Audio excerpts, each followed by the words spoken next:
మత్స్యకార కుటుంబాల జీవనోపాధి ప్రమాణాలు పెంచే దిశగా వారిలో సాంకేతికత కూడిన వృత్తి నైపుణ్యాన్ని పెంచి మత్స్య సంపదకు మార్కెట్ సౌకర్యం కల్పించడం జరుగుతుందని జిల్లా కలెక్టర్ పి ప్రశాంత్ పేర్కొన్నారు. గురువారం ఉదయం ప్రపంచ మత్స్య దినోత్సవం సందర్భంగా ధవళేశ్వరం కాటన్ బ్యారేజీ సమీపంలో కలెక్టర్ పి ప్రశాంత్ అధికారులతో కలిసి 35 లక్షల చేప పిల్లలను గోదావరి నదిలో వదిలారు. తొలుత కలెక్టర్ పి ప్రశాంత్ మత్స్యకారుల సంఘాల ప్రతినిధులు మత్స్యకారులకు ప్రజలకు శుభాకాంక్షలు తెలిపారు. అనంతరం కలెక్టర్ పి ప్రశాంత్ మాట్లాడుతూ మత్స్యకారుల కుటుంబాల జీవన ప్రమాణాలు పెంపొందించే దిశగా సాంకేతిక పరిజ్ఞానాన్ని సద్వినియోగం చేసుకునే కార్యక్రమాలను చేపట్టాలన్నది ముఖ్య ఉద్దేశమన్నారు. ఈ కార్యక్రమంలో జిల్లా మత్స్యశాఖ అధికారి V Krishnarao, tahsildar P V Kumar, MPDO Srinivasarao, DFCSM Satyababu, arts కళాశాల ఫ్యాకల్టీ కె దుర్గారావు, రవితేజ, రఘువీర్, విద్యార్థులు, మత్స్యకార సంఘాలు ప్రతినిధులు, మత్స్యకారులు తదితరులు పాల్గొన్నారు.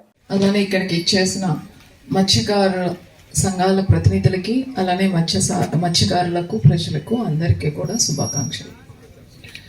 సో ఈరోజు మనం చేసుకున్న కార్యక్రమానికి ఒక ప్రాముఖ్యత ఉంది, ఒక ముఖ్య ఉద్దేశం కూడా ఉంది.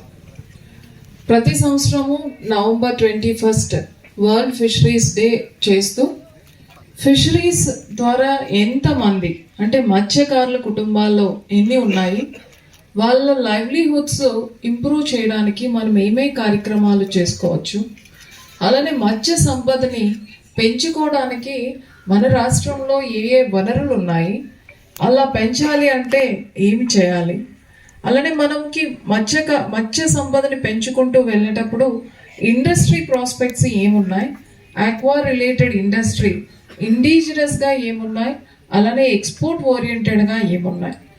ఈ 3 కార్యక్రమాలు చేస్తూనే వాళ్ళలో స్కిల్ ఇంప్రూవ్ చేయాలి అని అంటే మత్స్యకారులతో పాటుగా మత్స్యకారులు వేటాడి తీసుకొచ్చిన మత్స్య సంపదని కూడా మనం బెటర్గా అప్గ్రేడ్ చేసి మార్కెట్ చేయాలి అని అంటే మనం అవలంబించాల్సిన పద్ధతులు ఏంటి అని దానికి సంబంధించిన అకాడమిక్ క్వాలిఫికేషన్స్ కూడా మనం ఇంప్రూవ్ చేసుకుంటూ మరికొందరు విద్యార్థులను కూడా తయారు చేసే ఉద్దేశంతో చాలా ఆస్పెక్ట్స్ని మనం మిళితం చేసుకుంటూ ప్రతి ఇయర్ కూడా ఈ కార్యక్రమాన్ని మనం చేయడం జరుగుతుంది. సో డిపార్ట్మెంట్లో ఏం యాక్టివిటీస్ జరుగుతున్నాయి, డిపార్ట్మెంట్ యాక్టివిటీస్ అన్నీ కూడా ప్రజలకి అందుబాటులో ఉన్నాయా లేదా, ఎవరైతే దీని మీద లైవ్లీహుడ్లా ఉంటున్నారో అంటే ఎవరు లైవ్లీహుడ్ అయితే దీని మీద డిపెండ్ అయి ఉంటుందో వాళ్ళకి కావాల్సిన సహాయ సహకారాలు అందుతున్నాయా లేదా, అలానే మనము ఈ ఆక్వా ఫీల్డ్ని మరింత డెవలప్ చేసుకోవాల్సి వచ్చేటప్పుడు దానికి సంబంధించిన student community, educational institution communities, అలానే రీసెర్చ్ ఇన్స్టిట్యూషన్ ఏవైతే ఉన్నాయో వాటిని కూడా మనం కెపాసిటీ బిల్డింగ్ చేసుకుంటూ వెళ్తున్నాం. మీరు ఇక్కడ చూస్తే ఈరోజు ఒక స్టూడెంట్ గ్రూప్ ఉన్నారు. సో వాళ్ళందరూ కూడా దీని గురించే ఫిషరీస్ గురించే చదువుకుంటున్నారు. ఫిషరీస్ని ఫర్దర్గా ఎలా డెవలప్ చేయాలి అనేది కూడా వాళ్ళు చదువుకునే దాంట్లో ఒక పార్ట్గా ఉంది. గతంలో చూసుకుంటే మనం ఓన్లీ న్యాచురల్గా దొరికిన దాన్ని మాత్రమే హార్వెస్ట్ చేస్తూ ఉండేవాళ్ళం. సో అలా కాకుండా ఇప్పుడు మనము ఆ గ్రోత్ని పెంచడానికి ఇప్పుడే మనం ఈరోజు 35 lakhs ఫింగర్లింగ్స్ వేసుకున్నాం. సో నెక్స్ట్ ఇయర్ ఇంకా కొంచెం ఎక్కువ వేస్తాం. సో ఈ 35 lakhs ఫింగర్లింగ్స్ ఈరోజు మనం వేయాలి అంటే ఒక 4-5 నెలలుగా ఫిషరీస్ డిపార్ట్మెంట్ కష్టపడతారు. వాళ్ళు ప్లానింగ్ చేసుకొని వాళ్ళు కష్టపడి అది ఇస్తే మనకు ఒక 6 months తర్వాత మీరు వేటాడడానికి అనువుగా, బట్ మన యూసేజ్ మాత్రం అంత లేదు. సో యూసేజ్ కూడా పెంచాలి. సో యూసేజ్ పెంచాలనేటప్పుడు ఫిష్ తిను అంటే అందరు తింటారా? తినరు. సో దాన్ని ఎలా తినాలి? సో ఈరోజు మీకు ఫిష్ హార్వెస్ట్ అయిపోయిన వెంటనే నేను హార్వెస్ట్ చేసేసాను అందరూ వచ్చి కొనండి అంటే కొంటారా? కొనరు. సో మన ఫిష్ కూడా ఒక 24 hours ఉంటుంది. మీరు మరీ బెస్ట్ మెథడ్స్ని యూజ్ చేస్తే ఇంకొక 24 hours పెట్టగలరు. ఆ తర్వాత అది వేస్ట్ అయిపోతుంది, పెరిషబుల్.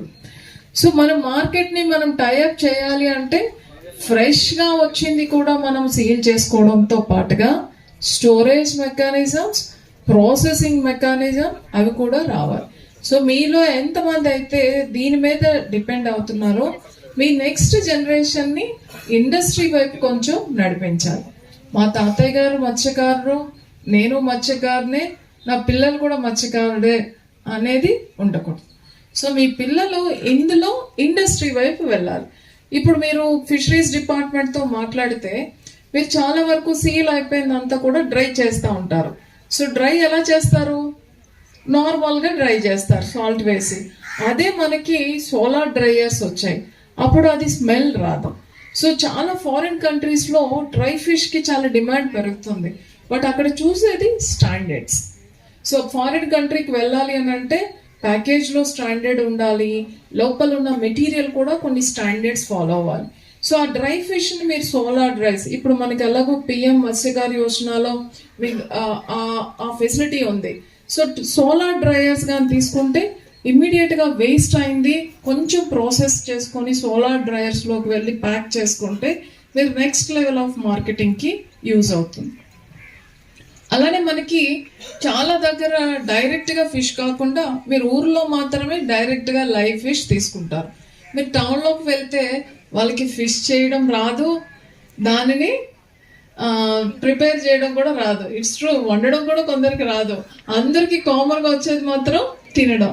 సో ప్రాసెసింగ్, మీరు పక్కనే మనకి భీమవరం ఉండి క్లస్టర్ ఉంటుంది, అక్కడ చాలా ప్రాసెసింగ్ యూనిట్స్ ఉన్నాయన్నమాట. సో మెచ్యూర్డ్ ఫిష్ని ప్రాసెస్ చేస్తారు, రెడీ టు కుక్ అన్నమాట. సో ప్రాసెస్ చేసేసి ప్యాకింగ్ చేసి అది దాని యొక్క స్పాన్ కూడా ఒక 40 days వరకు దాన్ని తినడానికి అనువుగా ఉండేటట్టుగా చేస్తున్నారు. సో అది నెక్స్ట్ ఈస్ ప్రాసెసింగ్. దాని తర్వాత ఇందాక ఒక అమ్మాయి చెప్పింది కదా వండడం కూడా రాదు అని. సో ఆల్మోస్ట్ జస్ట్ ఫ్రై చేసుకొని అన్ని కూడా వాల్యూ అడిషన్స్ అన్ని చేసుకొని ఫ్రై చేసుకొని డైరెక్ట్గా తినేటట్టుగా కూడా నెక్స్ట్ లెవెల్లో ఉంది. మనకి ఎంటర్ప్రీనర్స్ అలాగే చేపలు మార్కెటింగ్ చేసే వాళ్ళందరికీ స్వాగతం, సుస్వాగతం. మీ అందరికీ తెలిసి ఈరోజు మన ఈ కార్యక్రమం జరుపుకోవడానికి ముఖ్య ఉద్దేశం సుస్థిరమైనటువంటి మత్స్య సాగు చేయాలి, మత్స్య పరిశ్రమ పెరగాలని.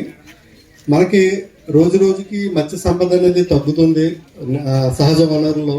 ఆ సహజ వనరుల్లో మత్స్య సంపదని మనం ఎలా కాపాడుకోవాలి, అలాగే రోజు రోజుకి మనకి వాతావరణంలో మార్పులు వస్తున్నాయి. ఈ మార్పులకు అనుగుణంగా మనకు వృత్తి నైపుణ్యాలు, మనం చేసేటటువంటి పని నైపుణ్యాన్ని, కొత్త టెక్నాలజీని అందిపుచ్చుకుండి ఎలాగ చేసుకోవడం ద్వారా మన జీవనోపాధి అలాగే కొనసాగుతూ మెరుగుపరుచుకోవడానికి అవకాశం ఉంటుందనే దాని మీద మనం వీటన్నిటిని గుర్తు చేసుకోవడానికి వీలుగా 27వ తారీఖు నవంబర్ని ప్రపంచ మత్స్యకారుల దినోత్సవంగా జరుపుకుంటున్నాం.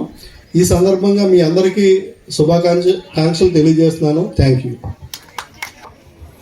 గౌరవనీయులైన కలెక్టర్ మేడం గారు మాట్లాడవలసిందిగా కోరుచున్నాం.